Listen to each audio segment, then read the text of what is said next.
Without failure there is no growth. আপনি যদি growth চান তাহলে আপনাকে ফেল অবশ্যই হইতে হবে। ফেল না হইলে আপনার কখনো গ্রোথ আসবে না। একটা এক্সাম্পল দিই, আমি নিজের চোখে যে এক্সাম্পলটা দেখছি।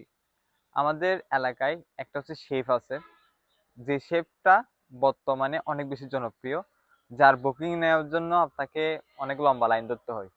অনেকটা তাকে 10-15 দিন আগেই তাকে বুক করে ফেলতে, না হয় তাকে পাওয়া যায় না।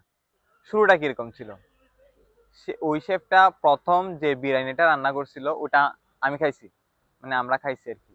ওটা খুবই বাজে ছিল, মানে ওখানে বিরিয়ানির মধ্যে পানির পরিমাণ অনেক বেশি হয়ে গেছিল। মানে এটাকে কি বলে, এটা আসলে সুইটেবল ছিল না আর কি, বা কমফোর্টেবল ছিল না সবার জন্য।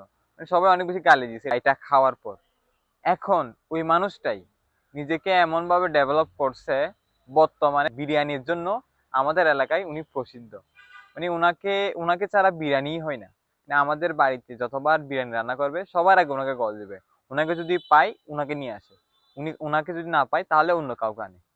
এবং বর্তমানে এলাকায় অনেক বেশি সুনাম। এবং শুধু এলাকায় বলে না, বাইরেও ওনাকে অনেক জায়গায় হয়তো বা নিয়ে যায়। এখন আপনি গ্রোথ চাচ্ছেন, বাট আপনি ফেলিয়ারটা মানতে পারতেছেন না, তাহলে কিন্তু হবে না। প্রথম প্রথম অনেক বেশি গালি খাইছে মানুষের, কিন্তু এখন তাকে মানুষই, ওই মানুষগুলোই তাকে এখন খুঁজে পায় না, মানে টাইমলি কাজগুলো করার জন্য আর কি।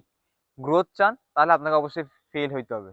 So always think failure is a part of life, failure is a part of success. Thank you.